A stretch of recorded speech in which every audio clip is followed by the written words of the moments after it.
bahwa penggunaan anggaran itu harus dilakukan dengan baik, harus seefektif mungkin dan tepat sasaran. Nah, untuk pengawasan sama harus dilakukan secara maraton, secara serius, sehingga teman-teman yang melaksanakan eksekutor anggaran ini juga bisa lebih hati-hati. Oke.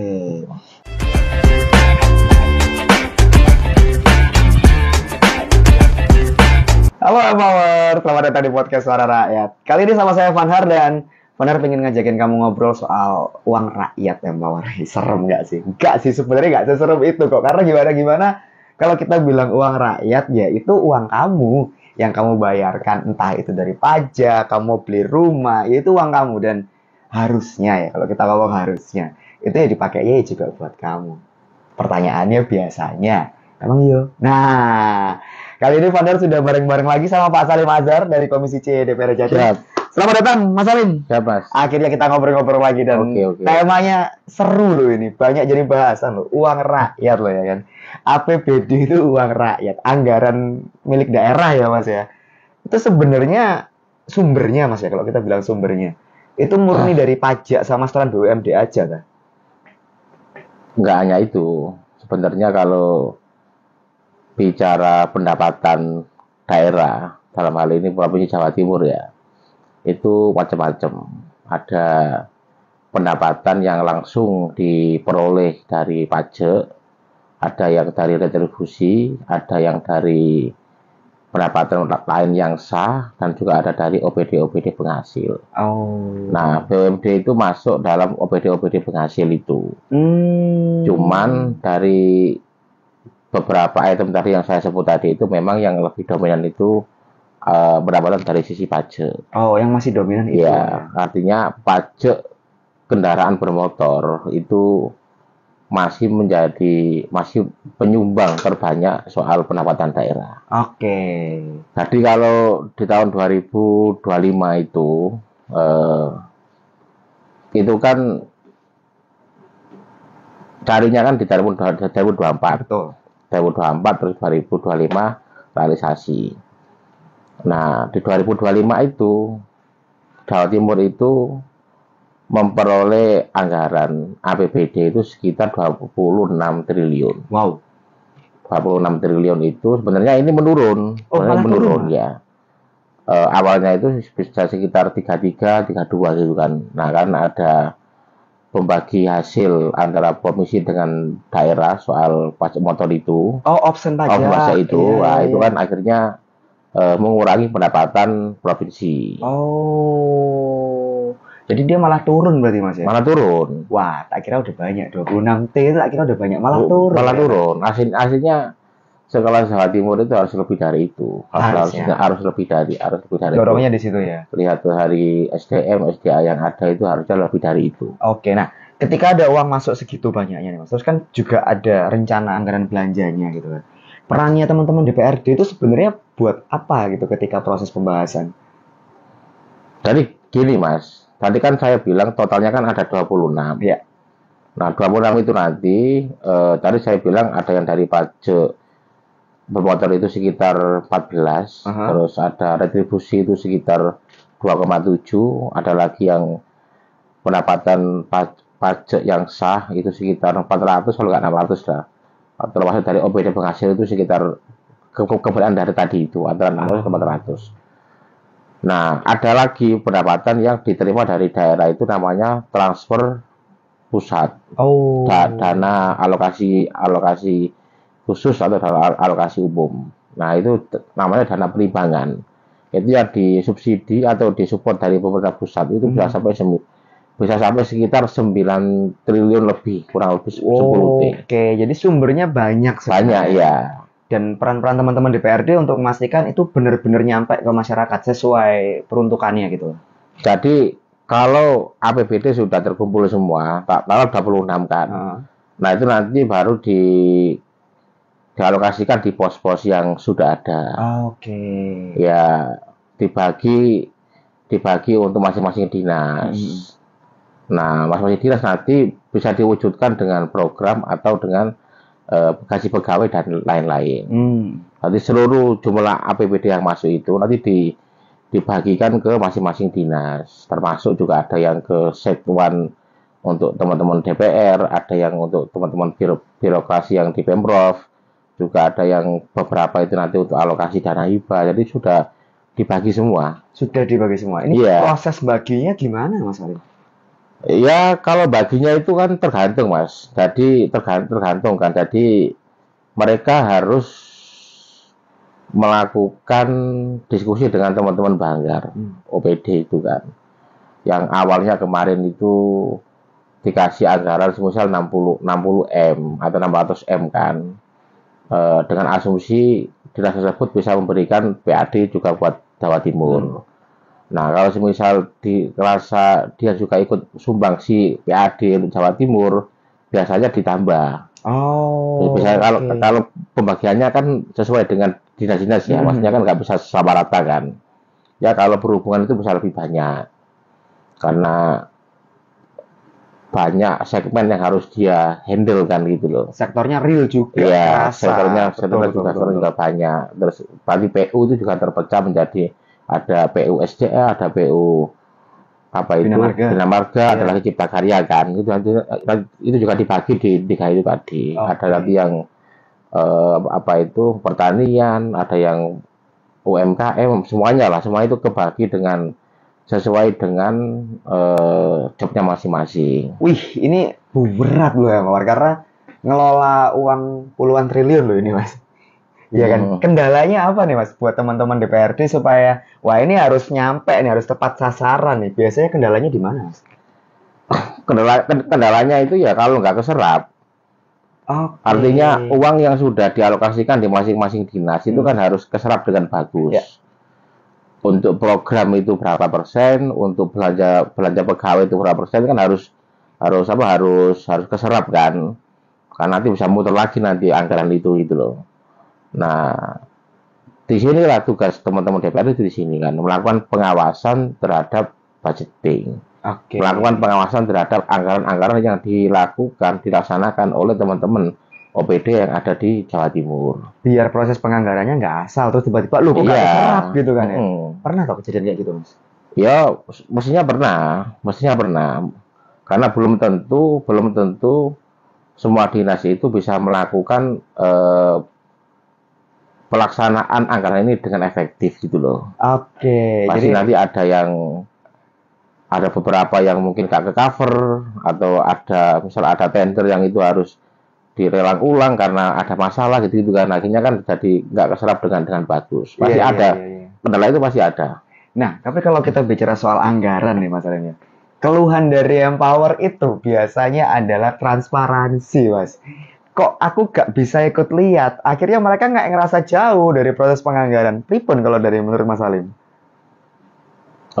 Ikut mengawasi anggaran. Iya, kayak mau lihat dokumennya tuh lihat di mana. Ini benar-benar dipakai tepat sasaran apa enggak. Itu yang kadang jadi masalah ya. Iya, masyarakat tuh kayak, loh aku kok gak tahu gitu.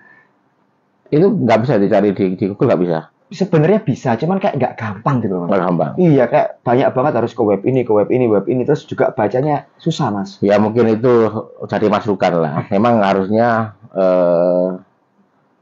misal kayak dana desa itu.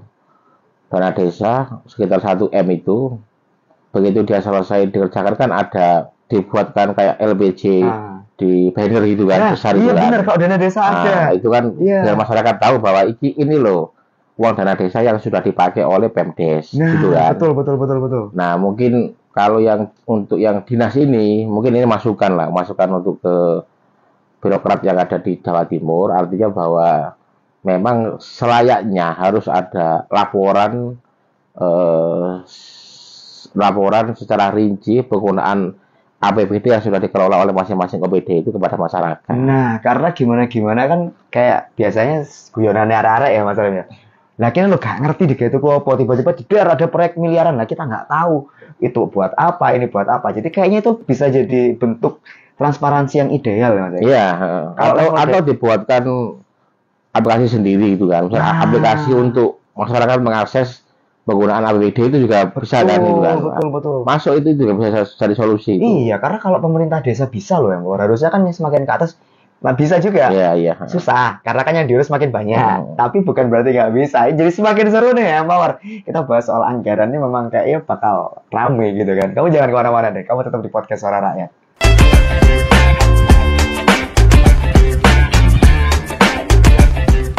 Lanjut lagi ya, Mawar, di podcast Suara Rakyat masih bahas soal anggaran kita. Jadi kalau kita bicara soal anggaran nih masalahnya, itu kan ketika mau dibelanjakan harusnya itu berawal dari kebutuhan real masyarakat toh ya Mas ya.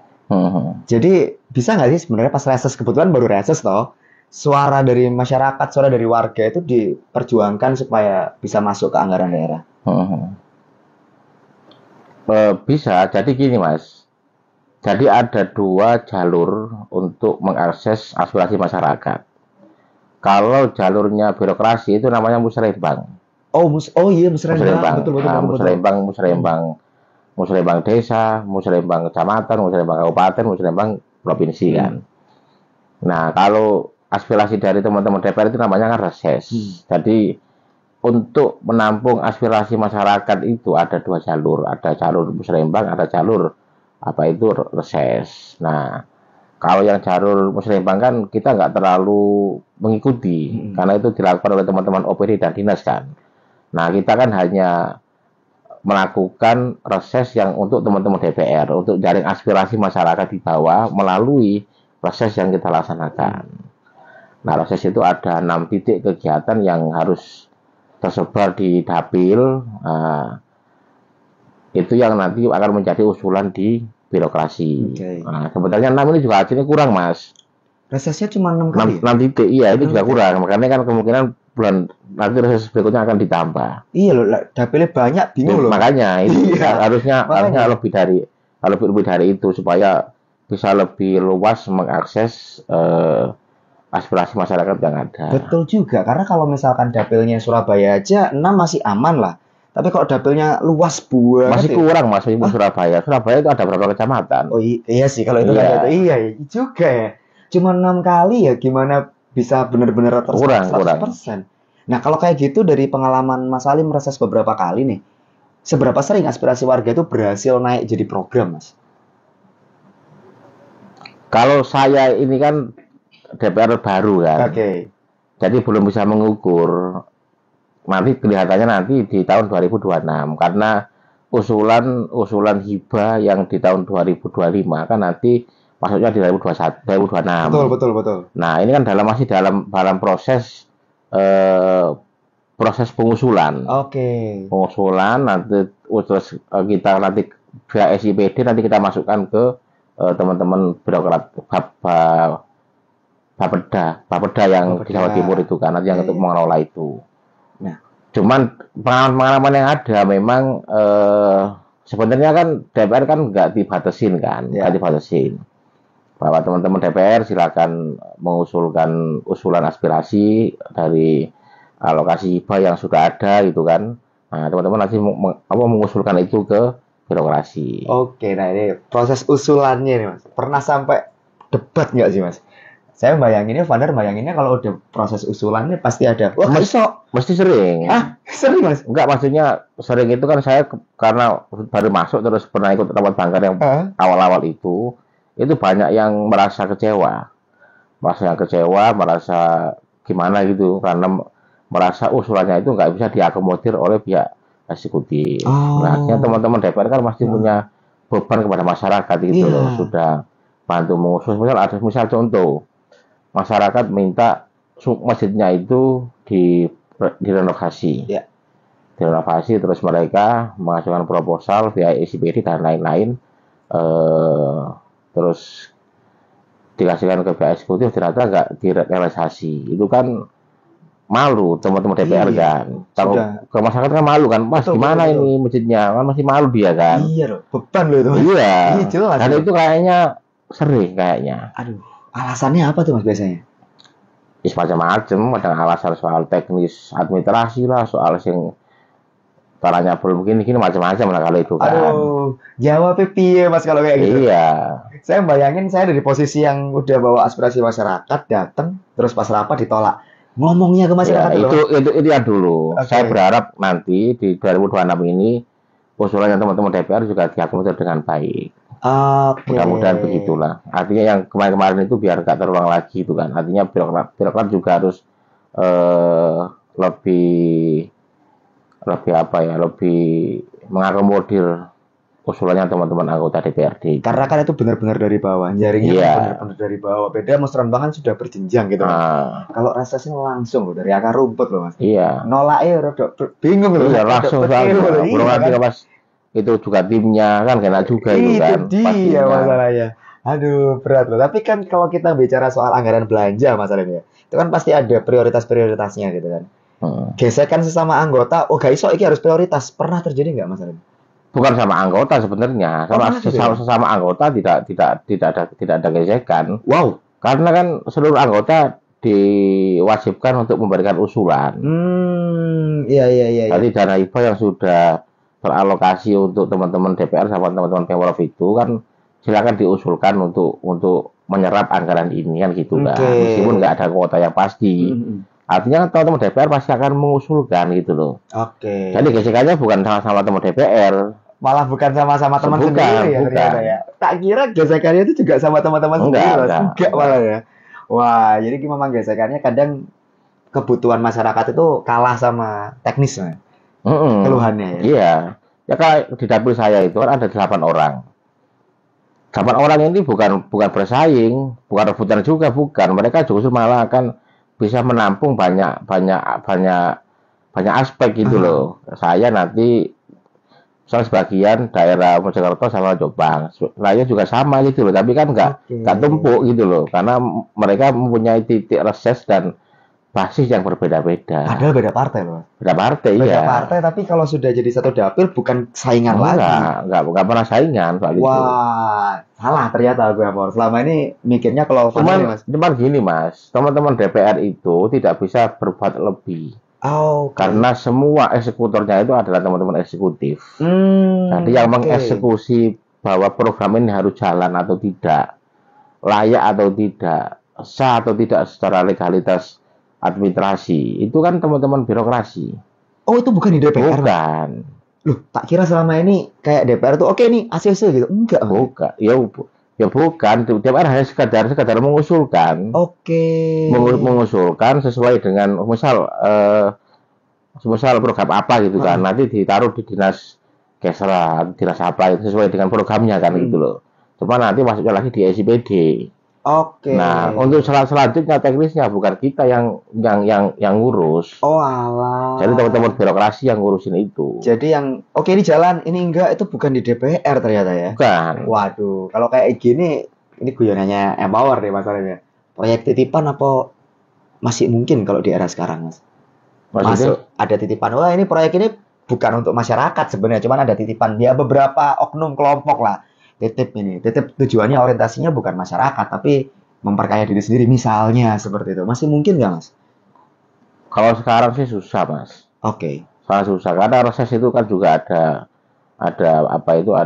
pendamping yang mengikuti, yang ikut langsung kan gitu loh. Jadi ya titiknya jelas, terus targetnya jelas gitu loh. Jadi apa yang mau dititipin gitu loh. Anggarannya juga nggak terlalu besar juga kan gitu loh. Itu di teman-teman DPRD kalau DPRD. Ya itu saya nggak tahu, sangat mungkin. Itu dia kan masalahnya. Kalau teman-teman DPRD dari cerita masalah clear. Tapi begitu di yang OPD lain ini loh kan rawan loh Mas. Ya itu yang harus dikoreksi itu. Selama ini lah by data deh, by angka Mas, masih kelihatan aman atau enggak Mas? By angka yang Mas Salim pernah baca gitu. Apa ya? Saya itu meskipun di Banggar ya, saya itu belum pernah menerima laporan penggunaan anggaran itu secara rigid. Jadi adanya itu cuma secara global itu aja. Misal penggunaan dinas berhubungan itu berapa gitu kan. Itu baru secara global, belum secara rinci. Kita itu belum dikasihkan pelaporan yang rinci itu belum. Memang belum waktunya atau gimana nih? Aku penasaran di situ. Harusnya dikasih harusnya. Harusnya sudah dikasih. Harusnya dikasih sesuai dengan tupoksi DPR kan, pengawasan termasuk budgeting. Jadi DPR yang menganggarkan, yang mengalokasikan, terus mereka harus mengawasi anggaran itu harusnya dikasih harusnya. Nah ya itu. kok belum gitu. Apalagi katanya ini sudah mau tengah tahun loh Mas.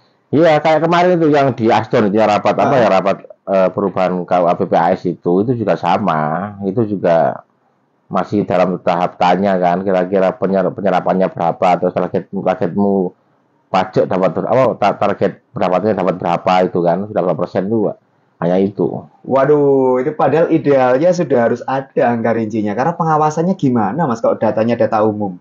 Kayak datanya cuman angka in general, kalau buat Vanar ya nggak bisa kelihatan loh Mas. Takut mungkin Mas. Takut diapain?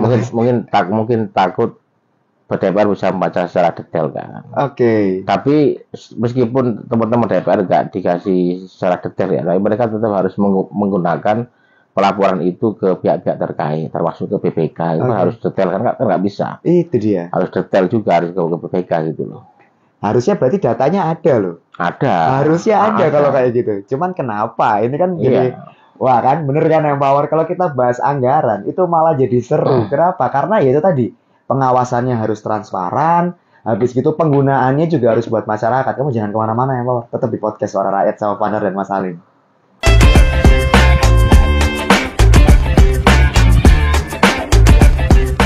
Lanjut lagi Empower di podcast Suara Rakyat, masih sama Vanar juga Mas Salim di sini kan. Kalau kita ngomongin anggaran nih Mas, yang paling sering itu orang itu kata-kata yang keluar adalah wah anggaran bocor gitu kan. Sebentar, kalau kita ngomongin anggaran bocor itu paling enak tanya ke orang dalam, ke Mas Salim nih. Anggaran bocor itu apa sih sebenarnya, definisi anggaran bocor itu Mas?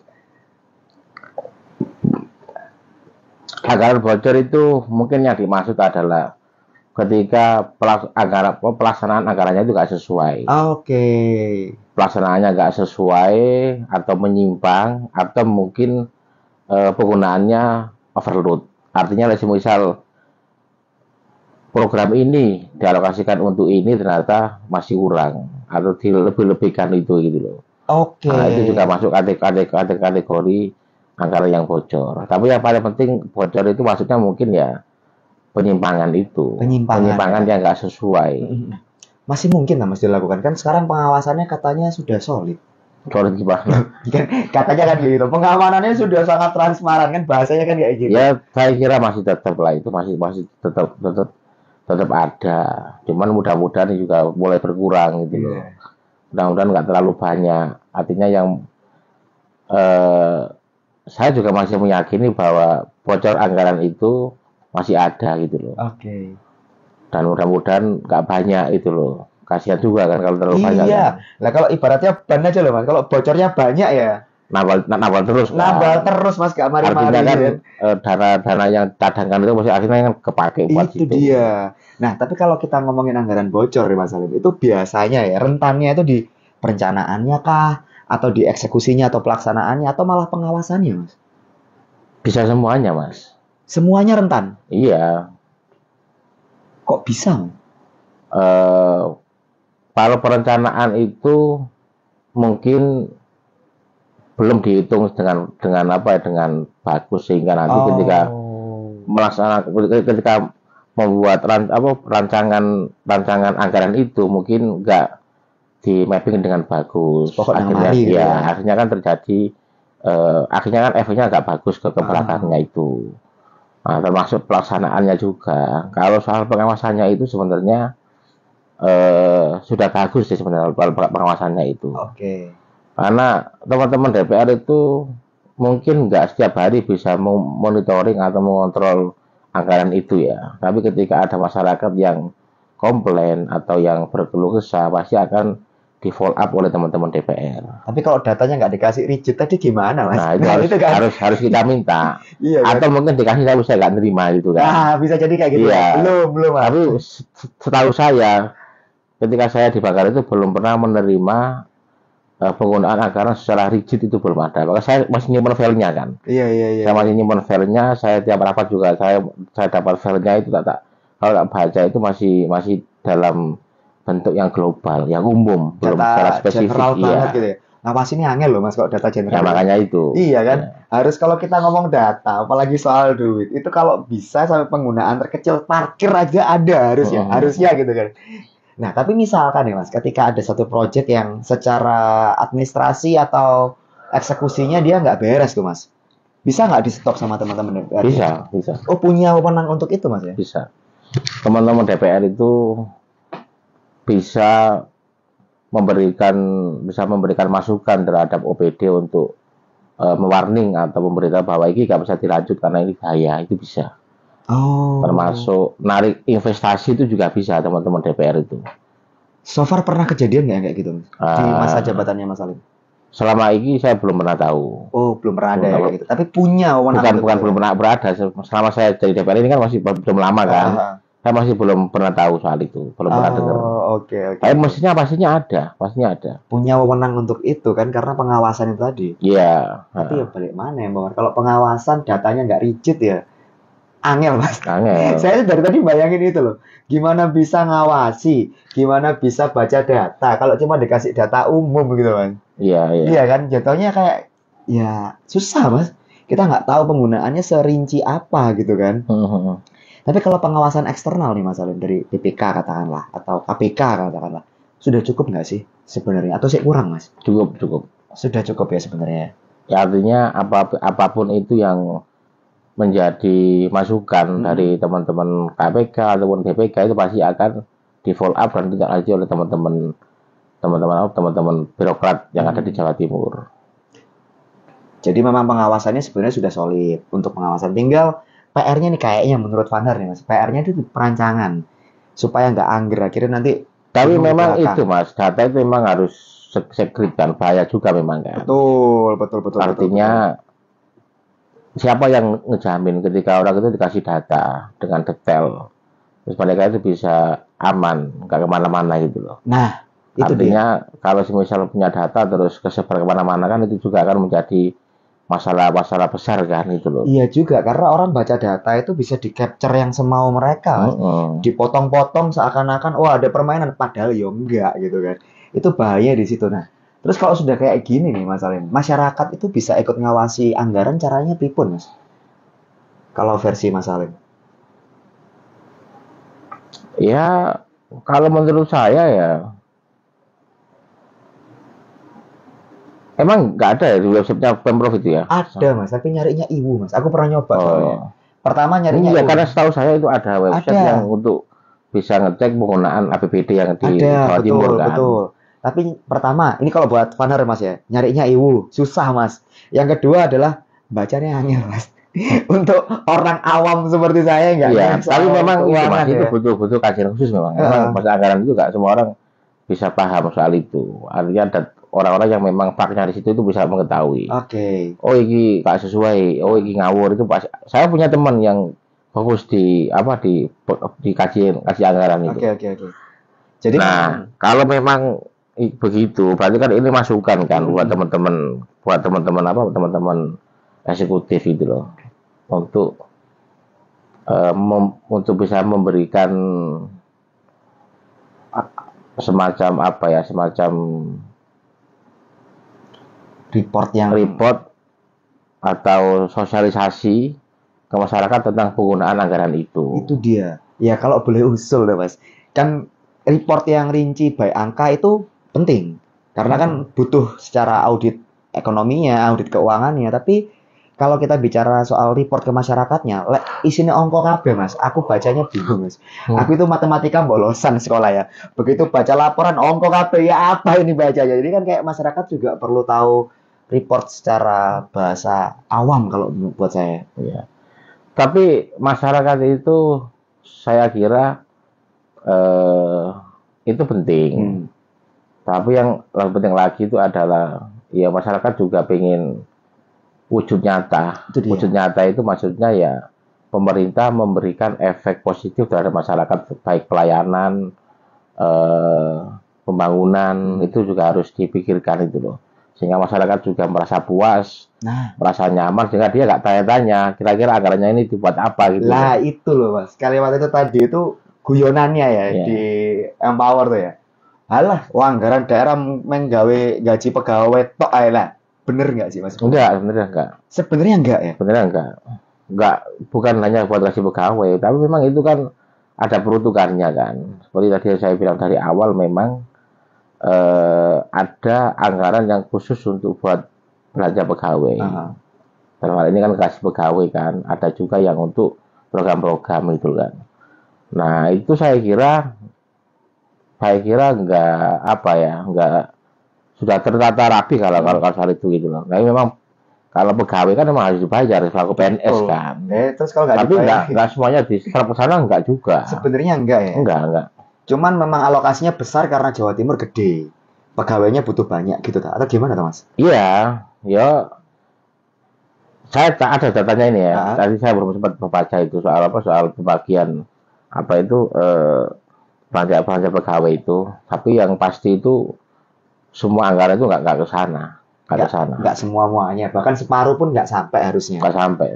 Tapi kok masih banyak yang teriak-teriak Mas? Kok gak kroso? Jalanan saya sing rusak. Kok bisa nih Mas? Ya itu sebenarnya PR-nya gubernur sebenarnya untuk lebih meningkatkan lagi untuk menekan kepada pihak eksekutif untuk meningkatkan PAD yang lebih banyak lagi. Karena kalau PAD-nya besar Mas, itu ngaturnya gampang. Oh ya jelas, duitnya banyak.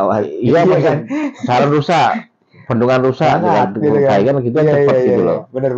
Nah kalau anggaran pas-pasan itu kan susah. Menurut saya Jatim ini termasuk anggaran pas-pasan. Loh, menurut saya ya. Dengan nominal sebesar itu. Iya, harusnya lebih dari itu. Potensinya berarti sebenarnya banyak. Banyak.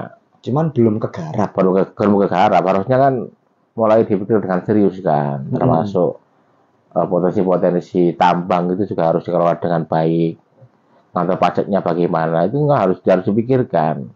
Bayangkan, cuman dua yang besar, pajak kendaraan sama retribusi. Pajak kendaraan itu sekitar 14, retribusi itu sekitar 2,7. Lah selebihnya kan dana perimbangan dari pusat. Wah, iya. Bahkan OPD penghasil pun cuma berapa? Cuma 400 kalau nggak salah 400 M. Kecil banget loh Mas. 400 M. Ukuran APBD. Iya, Pak sama nama itu saya lupa. Pokoknya ada dua itulah. Nah itu kan kecil gitu loh. Makanya kan dengan adanya option pajak itu, maka pemerintah harus berpikir serius untuk menaikkan PAD yang lain.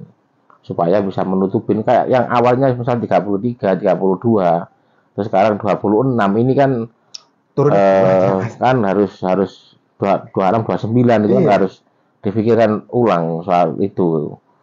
Gimana caranya bisa kembali lagi ke diangkat 33 ataupun 32. Iya, masalahnya dari 33 turun ke 29 pun 4 triliun, Mas. Iya. Banyak loh itu. Iya, karena opsi pajak itu. Iya. Nah, terakhir nih Mas Salim, kalau kita bicara soal anggaran sama pengawasannya, pesan Mas Salim apa sebagai legislatif? Awas. Pesan Mas Salim apa? Soal apa? Anggaran, penggunaan anggarannya, pengawasannya, monggo.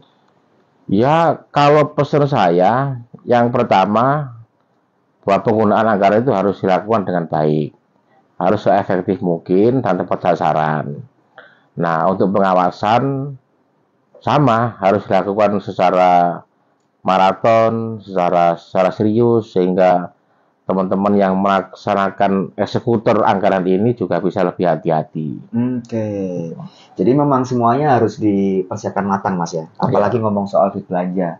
Ini bukan duit belanja rumah tangga, Mbak War. Ini duit belanja daerah gitu kan. Yang nominalnya gede banget. Itu harus dikawal dengan komprehensif gitu, Mas ya. Dan belanjanya pun juga semua harus terlibat. Nggak cukup cuman Mas Salim dan teman-teman DPRD Jatim aja yang ngawasi karena keteteran loh pasti. Pasti keteteran. Makanya kamu wajib share. Episode ini wajib kamu share kemana-mana supaya lebih banyak lagi yang ikut ngawasin, bantuin Mas Salim sama teman-teman DPRD Jatim. Dan jangan lupa kamu like sama subscribe biar kamu dapat update kalau ada podcast Suara Rakyat berikutnya. Terima kasih Mas Salim. Oke. Insight yang sangat bermanfaat. Fanar pamit sama War, Mas Salim juga pamit. Have a good day. Bye-bye.